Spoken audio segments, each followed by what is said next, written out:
পুলিশকে হুঁশিয়ারি সুকান্তর। বাঁকুড়ার তালডাংরায় সভা থেকে হুঁশিয়ারি। তালডাংরায় আক্রান্ত বিজেপি কর্মী, তৃণমূলের বিরুদ্ধে মারধরের অভিযোগ।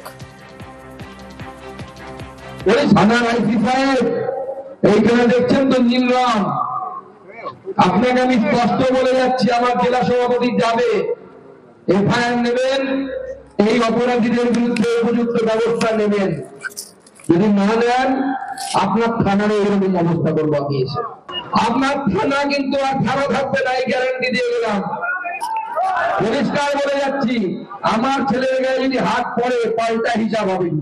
কোন ভারতীয় জনতা পার্টির কর্মীদের গায়ে হাত দিলে তৃণমূল কংগ্রেসের সেই তাদের পাল্টা ব্যবস্থা হবে। আইসি সাহেব আপনাকে আরেকবার বলছি, এসপি কে এখানে তাকেও বলে দিচ্ছি, এসে লাগাতার এমন ধর্ণা করবো এবং আপনার থানার এমন অবস্থা করবো, এই থানা বলে আর কেউ চিনতে পারবে না, কুরুক্ষেত্রে যুদ্ধক্ষেত্র মনে হবে। রাইসিকে হুঁশিয়ারি সুকান্তর, আর মারধরের অভিযোগ অস্বীকার তৃণমূলের।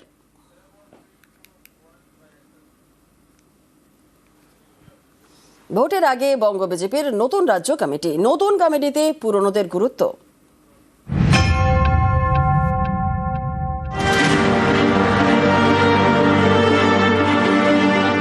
পুরনো চাল ভাতে বাড়ে, পুরনো নেতায় কি ভোট বাড়ে? ভোটের আগে বিজেপির নতুন রাজ্য কমিটি ঘোষণা, নতুন কমিটিতে পুরনোদের গুরুত্ব। বিজেপি রাজ্য কমিটিতে মোট ৩৫ জন, এর মধ্যে অনেকেই পুরনো। বেশ কয়েক বছর ধরে সেভাবে দেখাই যায়নি, তাদের এবার দায়িত্ব দেওয়া হয়েছে। যেমন তনুজা চক্রবর্তী 2018 থেকে 21 পর্যন্ত ছিলেন মহিলা মোর্চার সভাপতি, নতুন রাজ্য কমিটিতে তিনি সহ সভাপতির দায়িত্বে। রাজু বন্দ্যোপাধ্যায় এবার সহ সভাপতির দায়িত্বে। প্রবাল রাহা, দেবশ্রী চৌধুরী, বাপি গোস্বামী ছিলেন রাজ্য কমিটির সদস্য, এবার তাঁরা সহ সভাপতি এবং সাধারণ সম্পাদকের দায়িত্বে। মহিলা মোর্চার সদস্য ছিলেন শশী অগ্নিহোত্রী, তাকে করা হলো সাধারণ সম্পাদক। সাধারণ সম্পাদক পদে বহাল লকেট চট্টোপাধ্যায়, জ্যোতির্ময় সিং মাহাতো। শুধু রাজ্য কমিটি নয়, দলীয় মুখপাত্র পদেও পুরনো মুখ। রাজ্য বিজেপির প্রধান মুখপাত্র করা হয়েছে দেবজিৎ সরকারকে। রাজ্য সভাপতি হওয়ার আগে এই পদে ছিলেন শ্রমিক ভট্টাচার্য। গত জুলাই মাসে রাজ্য বিজেপির সভাপতি হন শ্রমিক ভট্টাচার্য। প্রায় 40 বছর ধরে যিনি বিজেপির সদস্য, রাজ্য সভাপতি হয়ে আদি নব্যদের একসঙ্গে নিয়ে চলার উপর জোর দেন শ্রমিক। যারা পুরনো তারা মনে রাখবেন, নতুন মানুষ পার্টিতে না এলে পার্টি বাড়বে না। কোনো নতুন নেই, কোনো পুরনো নেই, যার হাতে বিজেপির পতাকা সেই বিজেপি। কয়েকদিন আগে রাজ্যে আসেন অমিত শাহ, তিনি ফিরিয়ে এনেছেন দিলীপ ঘোষকে, যা থেকে বার্তা স্পষ্ট, এবার পুরনোদেরও যথেষ্ট গুরুত্ব দেওয়া হচ্ছে। এবার বিজেপি রাজ্য কমিটিতেও পুরনোদের গুরুত্ব। সুস্মিতা মণ্ডল, নিউজ 18 বাংলা। ইটাহারে অভিষেকের রোড শো, 26-এর ভোটে বিপুল জয়ের দাবি।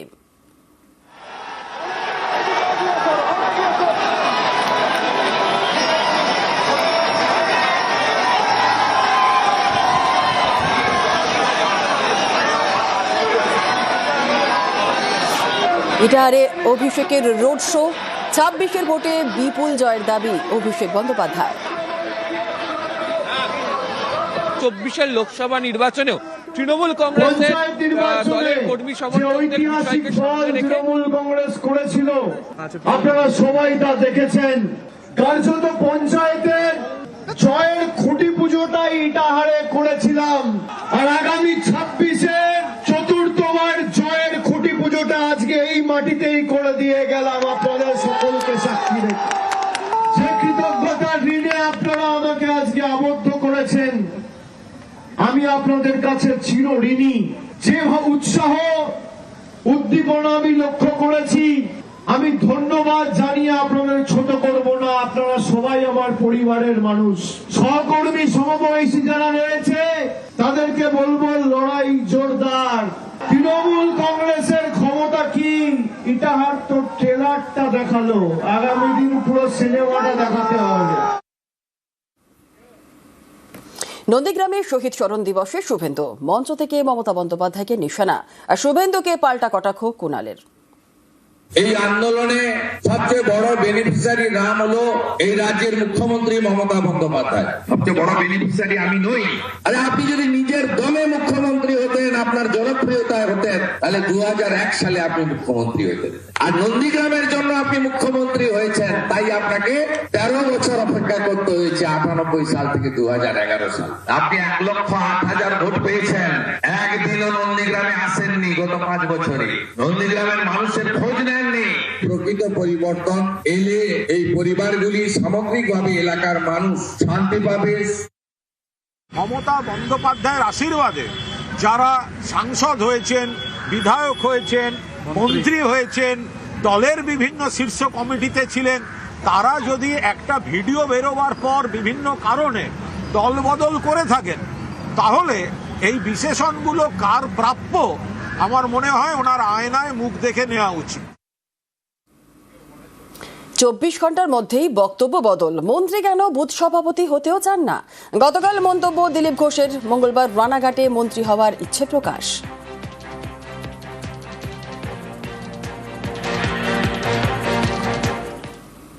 অনেকে বুঝতে পারেনি দিলীপ ঘোষ কি চায়, এখন দিলীপ ঘোষকে বুঝতে সময় লাগবে। আমি বলেছি আমরা পরিবর্তন করছি, আমরা এখানে সরকার গঠন করব, মন্ত্রী মুখ্যমন্ত্রীও হবে এবং মানুষের জীবনের পরিবর্তন করব।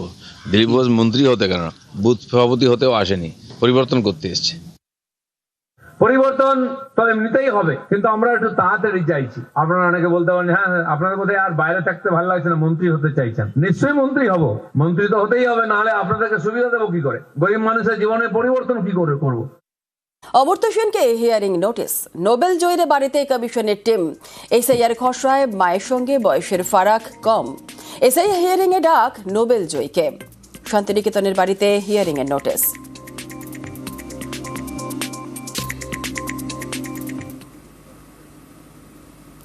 নোটিশে ওনারা যেটা একটা ভুল আমাদের দিয়েছেন, সেটা বলছে যে অমর্ত্য সেনের মায়ের সঙ্গে ওর বয়সের ডিফারেন্স 15 বছরের কম। অমর্ত্য সেনের যখন জন্ম হয় তখন অমর্ত্য সেনের মায়ের বয়সের সঙ্গে ডিফারেন্স ছিল 19 বছর 6 মাস। কত বড় অমানবিক ব্যাপার যে তার বয়সটাকে তাদের লিখতে ভুল, হ্যাঁ, সেটাকে একটা অমর্ত্য সেনের মতো লোক, সারা বিশ্ববন্দিত মানুষ, তাকে একটা নোটিশ পাঠিয়ে দিল। এটা আমরা জানাবো যথাযথ। তথ্য চাওয়াটা হচ্ছে যে ওনারা ওই তার মায়ের বয়সটাকে রেকটিফাই করতে হবে। নির্বাচন কমিশনের দাবি, অমর্ত্য সেনের নাম 2002 এর তালিকায় নেই। শান্তভানু সেন অমর্ত্য হয়ে ফর্ম ফিল আপ করেছেন। মা অমিতা সেনের সঙ্গে বয়সের পার্থক্য 15 বছর হওয়ায় নোটিশ ইস্যু। অমর্ত্য সেনকে এসআইআর নোটিশে কমিশনকে তোপ অভিষেকের। অমর্ত্য সেনকে হিয়ারিং নোটিশ পাঠানো হচ্ছে, মানে দেশের সব থেকে বড় অর্থনীতিবিদ, দেশের জন্য যে নোবেল প্রাইজ নিয়ে এসছে, এরা হচ্ছে ঘুষপেটিয়া। দীপক অধিকারী দেব বিজেপির চোখে ঘুষপেটিয়া, অমর্ত্য সেন বিজেপির চোখে ঘুষপেটিয়া। মোহাম্মদ শামি যে দেশের জন্য ওয়ার্ল্ড কাপ জিতেছে, বিজেপির চোখে ঘুষপেটিয়া। অমর্ত্যই নরম, দিলীপ গরম সুকান্ত। যেখানে নামের কোনো ভুল আছে, কিছু আছে, বা যারা ভোট টোট দেন না বহুদিন ধরে, তো সেই সব তারা যারা অনিয়মিততা দেখেছে, সেখান থেকে লোক দেখে করছে না, নাম দেখে করছে, ওরা পাঠিয়ে দিচ্ছে। আর বয়স্ক মানুষ যদি কেউ থাকেন, আমার তো বক্তব্য হচ্ছে তার বাড়ি গিয়ে ভেরিফিকেশন হওয়া উচিত। সবাইকে ডাকাতে হয়, কিছু লোক বসে র্যান্ডাম আর নোটিশ পাঠিয়ে দেয়। যারা পাঠাচ্ছে তারা তো কর্মচারী, তারা তো জানে না কাকে পাঠাচ্ছে। কিন্তু বিশেষ ক্ষেত্রে নির্বাচন কমিশনে দেখা উচিত, কোনো সমস্যা থাকলে বাড়িতে গিয়ে সংশোধন করে নেওয়া উচিত। অমর্ত্য সেনের নাম ভোটার লিস্টে কিভাবে থাকলো আমার যথেষ্ট হচ্ছে, কারণ আমি যতদূর জানি উনি আমেরিকার সিটিজেন, উনি সিটিজেনশিপ নিয়েছেন, তো স্বাভাবিকভাবে তার নামটা কাটা যাওয়া উচিত ছিল। কেন আছে আমার জানা নেই, তো আমি যতদূর জানি উনি আমেরিকার সিটিজেনশিপ গ্রহণ করেছেন।